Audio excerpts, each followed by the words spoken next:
Next news. Breaking news. A U.S. citizen just landed in Germany carrying a rare and deadly strain of Ebola after contracting it in the Democratic Republic of Congo. Over 130 people are already dead, hundreds more suspected infected, and cases have crossed into Uganda. The World Health Organization sounding the highest alarm, calling it a public health emergency of international concern. But right now, the same officials who lied to you during COVID are the ones driving the fear narrative. What are they not telling you is the real story behind this sudden escalation and why Americans should be far more concerned about the people handling these pathogens than the virus itself. Now, this matters because every global health scare now lands in a post-COVID world, where trust in the World Health Organization, NIH, and legacy institutions has already collapsed. The Bundibugyo, is that how they say it? I don't know. The Bundibugyo strain has no approved vaccine or treatments ready on the ground. And the region is torn by conflict, and modeling suggests over 1,000 people may already be infected with massive underdetection. Yet the average American at home still faces a 1 in 1.5 billion chance of exposure this year. What's at stake is whether we repeat the panic, the mandates, and power grabs of the last pandemic, or whether we finally demand accountability from the same agencies and gain-of-function researchers whose actions fueled years of skepticism.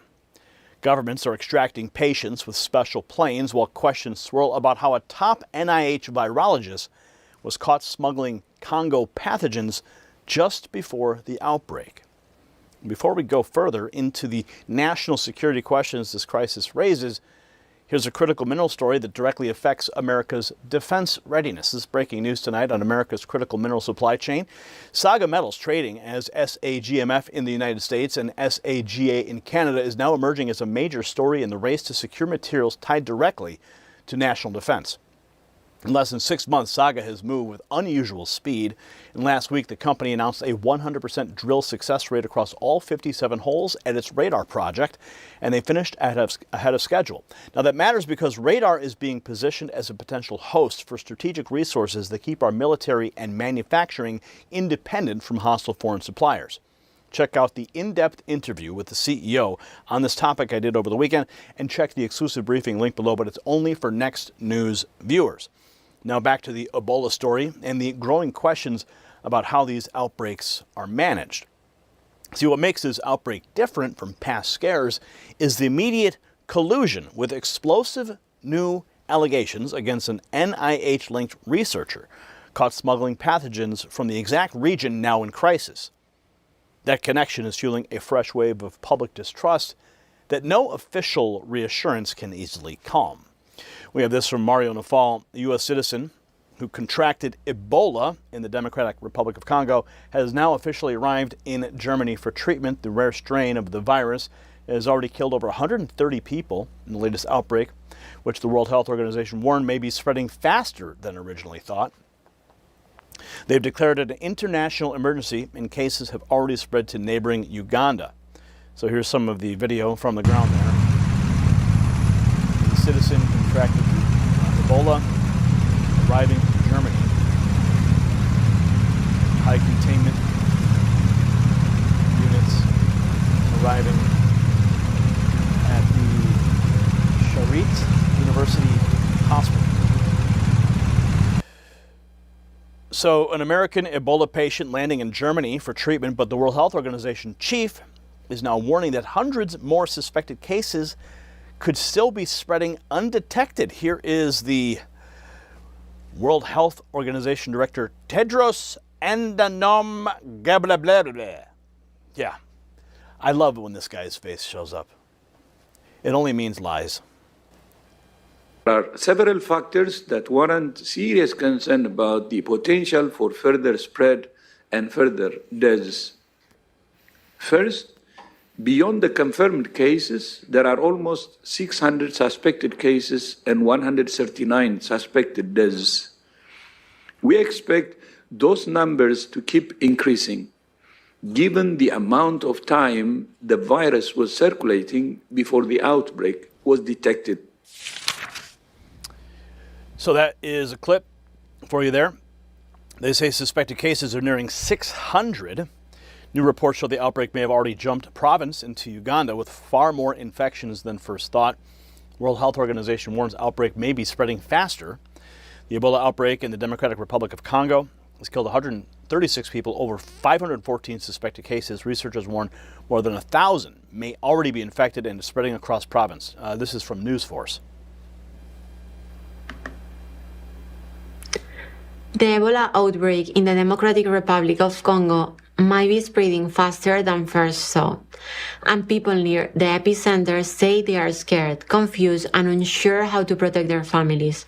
Officials say the virus is believed to have killed 136 people in DR Congo, with more than 514 suspected cases.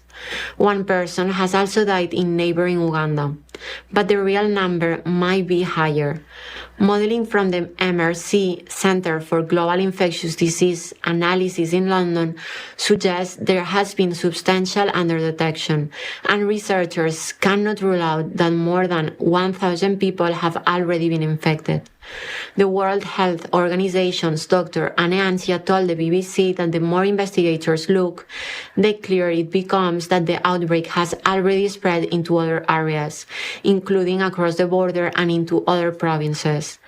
That is especially dangerous because this outbreak is happening in Ituri province, a region already battered by conflict, damaged hospitals, mass displacement, mining-related population movement, and poor sanitation.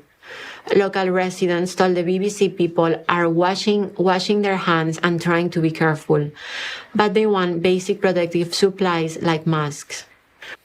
State-infected people are dying very fast, adding Ebola has tortured us. This outbreak involves the Bundibugyo strain, a rare form of Ebola with no approved vaccine. Earlier outbreaks of this strain kill about 1/3 of those infected. The World Health Organization has released almost $4 million for their response, but more help might be needed quickly. The danger is not just Ebola itself. It is Ebola moving through crowded, unstable areas before health workers can find every case.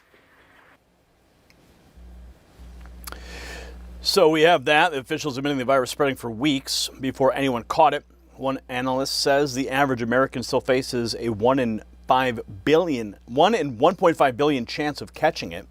Nicholas Hulscher, the World Health Organization and mass media want you terrified of Ebola. They don't tell you the average American currently has a 1 in 1.5 billion chance of getting Ebola this year. You're 1,228 times more likely to be struck by lightning.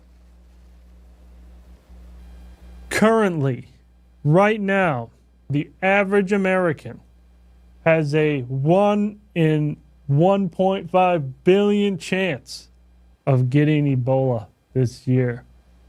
1 in 1.5 billion. You're over 1,000 times more likely to be hit with a lightning strike this year than to get Ebola for the average American sitting at home. Now, for the Americans out in Africa, obviously it's a different story. But do not be fooled. Don't be afraid. We know this Ebola outbreak is not going to become a global pandemic. Ebola does not spread very easily. It spreads through bodily fluids, contact with bodily fluids. It's not airborne, and it just simply does not have pandemic potential. But we see the World Health Organization fear-mongering yet again. And that's, of course, what they're paid to do. So the numbers look manageable for most Americans, but the timing just got strange. An NIH virologist tied to Fauci caught smuggling pathogens out of Congo right before the outbreak hit. Here's more from Nicholas Hulscher. Vincent Munster, this NIH virologist, he was out in the Congo where now there's that new Ebola outbreak, and he was caught in a U.S. airport smuggling pathogens back, and now the FBI is investigating him. So it is a very strange time that coincidentally there is a Ebola outbreak in the Congo declared as a public health emergency of international concern right after he leaves with these biological samples. And so, they do say it was just monkeypox and other select agents. So, we'd like to know exactly what were all of the pathogens in his briefcase. Was it just monkeypox, or did he snatch up some samples of Ebola as well? We got to find that out. He was heavily involved with Anthony Fauci and other gain-of-function activities. He even may have contributed to the SARS-CoV-2 pandemic. He was on the Diffuse Project, which was doing all sorts of things with bats and coronaviruses. He has various laboratory activities that are very dangerous. So another Fauci ally caught in the middle of all this. Under FBI investigation, Vincent Munster is his name, bringing samples back from the Congo, critics calling him a verified Fauci foot soldier in real life. Liz Churchill writes, "This isn't a Munster sitcom, it's a bioterrorism horror movie." Yes, his literal last name is Munster, and he's under FBI investigation for smuggling an Ebola-like virus into Montana from Africa. He's a verified Fauci foot soldier.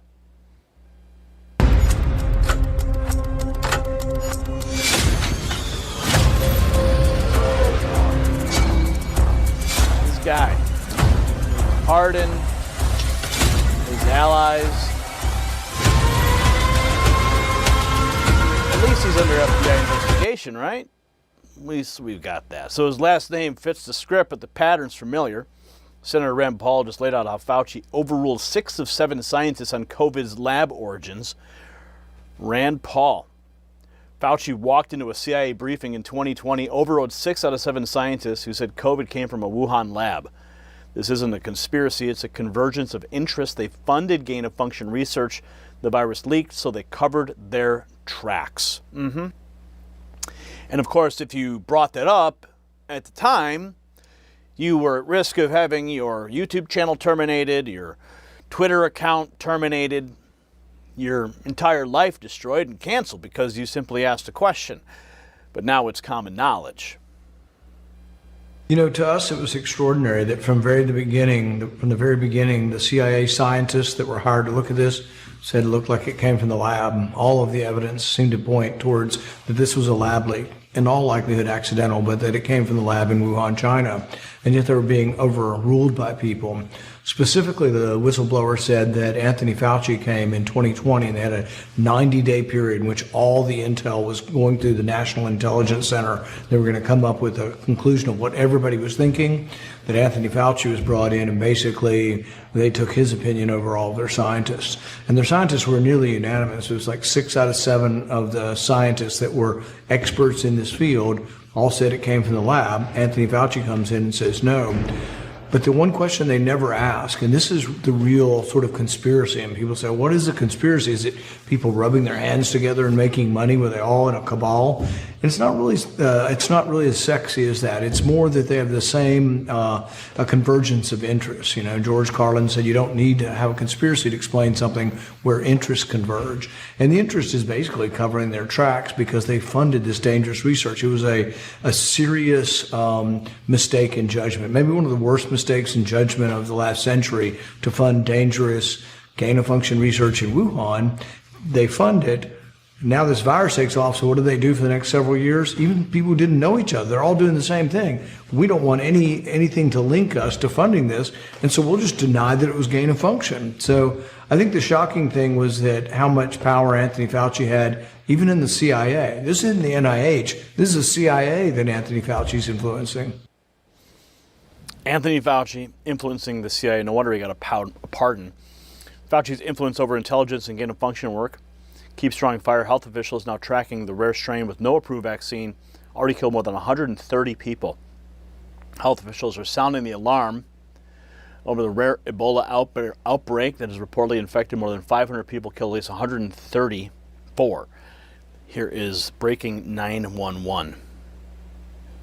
Today we're talking about the outbreak of a rare type of Ebola, the Bundibugyo virus in eastern Congo, which is concerning health officials. There's been a sharp increase in suspected deaths, at least 134, and more than 500 suspected cases. I'm deeply concerned about the scale and speed of the epidemic. The virus spread undetected for weeks after the first known death as authorities tested for a more common type of Ebola, and results were negative. Patient 0, or the first documented person to be infected, hasn't been identified yet. WHO has declared the Ebola outbreak a public health emergency of international concern, requiring a coordinated response. We and our humanitarian partners warn that insecurity, population movements, and displacement are significantly complicating surveillance, contact tracing, and response efforts in a context already marked by violence, food insecurity, and severe needs. The Bundibugyo virus has no approved medicines or vaccines. Ebola is highly contagious and can be contracted via bodily fluids. The disease is rare but severe and often fatal. Without immediate action, life-saving assistance will not reach those most in need,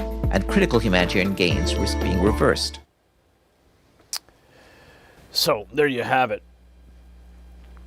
U.S. citizen brings Ebola to Germany as Fauci man is busted. So, an NIH virologist, Vincent Munster, now faces an FBI investigation after being stopped at a U.S. airport with deadly samples from Congo right before the Ebola outbreak was declared. A Fauci collaborator with history of gain-of-function work, Munster's actions have reignited every concern Americans developed during COVID. And Senator Rand Paul just reminded the world that Fauci once walked into a CIA briefing and overruled 6 of 7 scientists who said the virus came from a lab. The pattern is unmistakable. Institutions that suppressed lab leak truth for years are now asking for blind trust again on Ebola. And Americans are right to ask who was really in control. So the bottom line is very simple. Ebola remains regionally dangerous and requires serious containment, but the real threat to Americans is the broken trust and the unchecked power of the same public health and intelligence apparatus that failed us before. We will not be stampeded into new emergencies or new vaccines without full transparency. So share this report and drop your thoughts in the comments below and let me know, do you believe the official story on this outbreak, or do you want every lab, every shipment, every official held accountable? And text the words raw feed to that secret number on the screen, 844-840-4963, to get direct updates straight to your phone and bypass the algorithm. And make sure you check out the Next News merch shelf below this video. We keep fighting for the truth and America first, so stay vigilant. The system controls information. Information control is power. They don't want you to see this. The truth only survives together. They don't want this shared. Share this now.